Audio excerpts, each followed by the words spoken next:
All right, hello. This objective is I can construct equilateral and isosceles triangles and use their properties. So we're going to be learning about two new types of triangles called equilateral and isosceles. Let's start with our vocab. So opposite. For this lesson, we're going to use that a lot in terms of across.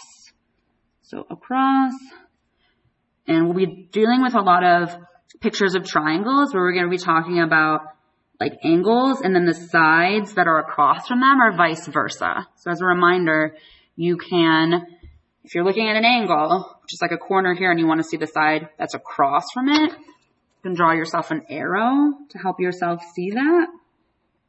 Or vice versa, if you imagine you're standing at like this blue side, and you're looking inside the triangle, which angle is across from it, you can help yourself see that using like an arrow like this. Great. Next, let's remind ourselves what triangle sides versus angles are. So triangle, right? We've got a triangle here. It's three sides. I'm going to give each corner a name. So A, B, and C. So a side would be like this blue segment, and we name it segment AB. An angle is like a corner of a triangle. So when we put two sides together, like that right there, there's a measure there. That's the rotation between those two sides shown by that curve. We can call that angle C.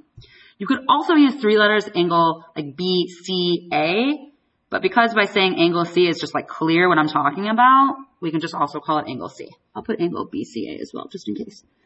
All right. Triangle side angle relationship. So the lesson before that, we learned an important relationship about the size of sides and angles in a triangle. So we learned that if an angle is small, so let's say that's 30 degrees, the side across from it is also going to be small. We also learned if an angle is large, let's say this is like 100 degrees, the side across from that is going to be large. Okay, and it doesn't matter what the picture looks like. It matters the numbers that were given.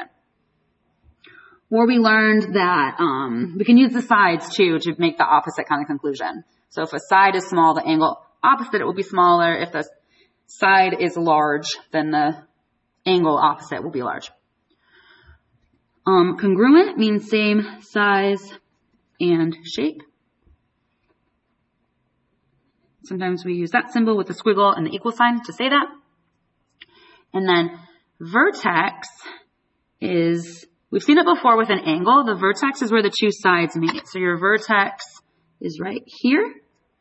So for a triangle, there's three vertices at each corner. We're going to use the word vertex in kind of a different way today. All right. So we're going to jump to our key points box, where we're first going to talk about what it means for triangles to be equilateral. Equilateral is a triangle in which all three sides are congruent. Each angle, then, well actually, let me use this example before I tell you what each angle would then be. So, I've got example one where it says, consider equilateral triangle JKL plotted on the standard XY coordinate plane below. So it's going to ask me to find the perimeter of JKL. So, this is the triangle JKL. Now, equilateral means all three sides are congruent, so same size and shape. You almost see the word equa there, like think equal. So, to find the perimeter, right, we need all three sides. So since I'm on the coordinate plane, I can count. I noticed that from J to L is from 5 to 1, so that's 1, 2, 3, 4 boxes. So that side length is 4. Now, you might be tempted to count out these two side lengths, but it's hard to do that because they're diagonal, so you can't just count the boxes like I did here. But because it's equilateral, that means all sides are going to be the same. Also can make other inference markings. So the perimeter is going to be 4 plus 4 plus 4 equals 12. Remember, perimeter is just my distance around the outside of a figure. Okay? Now. Next question is what is the measure of angle J? So angle J here. So I'm wondering how many degrees is that rotation there? Well, let's think about it. If all these sides are the same length, that means they're all opening up to the same size angle. Like we talked about in this last. That kind of has to do back with this like triangle versus isosceles property, right? So if I have an angle, right, remember I'll put an angle here, and if it opens up to a certain size, it's kind of like creating, it's kind of defining how long this opposite side length would be, like this angle here. Let me show you better here. This angle here is defining how long this side length is. Think about it. All the angles are the same size, right? So if I were to copy this angle down here, this opposite side length would be the same. So that means that all three angles are going to be the same. So I can actually let's just give them the same variable, x, and x.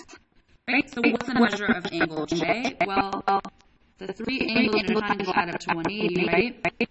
So 3 x's has to equal 180. You can solve for that and get x would equal 60 degrees. Right? So each angle measure, each has a measure of 60 degrees. And that would be true for every equilateral triangle. So this means that equilateral triangles are also, we can say this fancy word, equiangular. Which just means all angles have the same measure. You can see kind of the word equa in there, equal again, and then angular angle. Okay. So that's what an equilateral triangle is. So now let's apply it to some examples where maybe we're going to use an equilateral triangle to like find information about a triangle. So example 2 says find the value of x and y. Okay, x plus y. All right, that's what the task wants. So does the task have? Okay, I'm noticing here again a triangle, and I'm noticing tick marks on all 3 sides. So oh hey, it's equilateral, right? So I immediately get to know that these 2 sides are the same. Or sorry, all 3 sides are the same. I don't know how long they are, but I know that they're all the same length. And then I get to know that these 3 angles are all the same. And angles, I get to know how many, the sides of each angle. The angles are all going to be 60 degrees, because 60 plus 60 plus 60 again gets me to 180. Again, that's true for the angle measures inside a triangle. That's not true for the side lengths. Side lengths, they won't always add up to a particular number.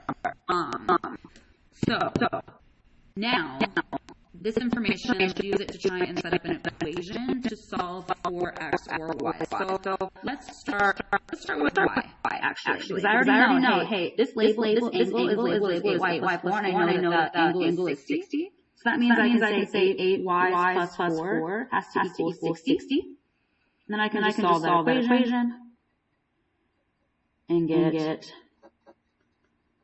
y equals 7. Okay.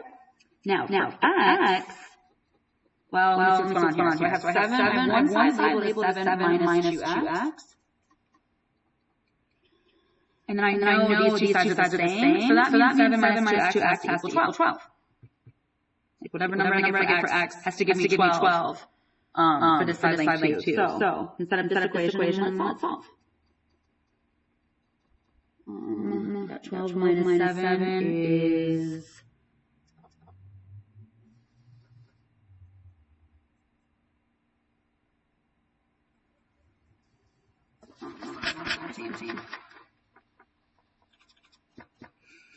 12 minus 7 equals 5. And so divided by 2, I get x equals negative 5 over 2, which is also negative 2.5. Now, don't just assume you're wrong because that's decimal. Like decimal numbers 2. Okay. I'm going to actually check my work in this case. Let me plug that back in. So I'm going to do 7 minus 7 minus 2 times negative 2.5. Make sure I get 12. So I'm going to do 7. Now, negative 2 times negative 2.5 is going to give me positive 5. Okay. And that gets on the right value for x. Okay, that's some stuff about equilateral triangles. Now we're going to jump to the next page and talk about isosceles triangles. Isosceles triangles are a triangle in which two sides have the same length. Okay? So I'm going to fill in some examples of isosceles triangles here. So that means you'll see a picture where maybe two sides are marked the same, maybe these two sides are marked the same, maybe you know these two sides are marked the same because they both have the same variable, or again we could use tick marks. Okay? Now, the angles, let's think about this. So again, I've got a side length, two side lengths, right? That are opposite angles, and those side lengths are the same. So those angles are going to be the same. For the same reason we talked about equilateral triangles. So a isosceles triangle will also have two sides that are the same, but also the angles opposite the congruent sides, like I just showed here, are also going to be congruent. And they are called, yep, so the angles opposite the congruent sides are also congruent and are called, we just call them base angles. They won't always appear at the bottom of the triangle, though. It depends on where the congruent sides are. So like in this picture, across my congruent sides is that angle and that angle. So my base angles are kind of up over here. Kind of imagine this triangle flipped on its side. Here, these two sides are again the same, so the base angles are here. And then here, these two sides are the same. The angles opposite them are here and here, so those two are going to be the same. And those are again called our base angles. The other angle that's just like different is called the vertex angle. So that other angle in the triangle that will be a different measure that I'm marking in green, that's your vertex angle. Okay, so now let's do an example. So this says consider a triangle ABC, where the measure of angle A equals B. Measure of angle A is 53 degrees, AC is 5x, and CB is 7x minus 6. I've got some questions about this.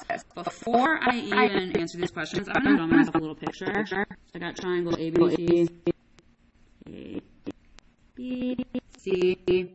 where the measure of A and B is the same.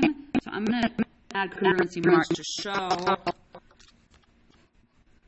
those two are the same. The measure of angle A is 53 degrees. So I'm going to label that there. AC is 5x, so I'm going to label that. And then CB is 7x minus 6. So I'm going to label that. Okay, so now it says, which angles are the base angles? Well, base angles, what's that? Those are the angles opposite the congruent sides. And they're congruent. Okay? So I'm actually already I don't even have to do the congruent side thing because they're already given to me. So the two congruent angles here are going to be A and B. Those are my base angles. Why are they base angles? They're congruent.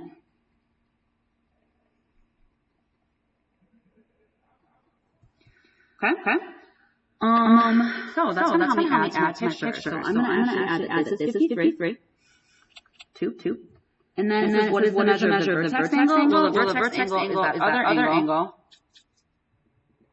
that's different. How will I find that? Well, I know the three angles in the triangle. I'm going to add up 280. So 53 plus 53, my two base angles, plus that third angle I don't know, x, has to equal 180, right? So I'm just going to add 53 plus 53, what is that, 106?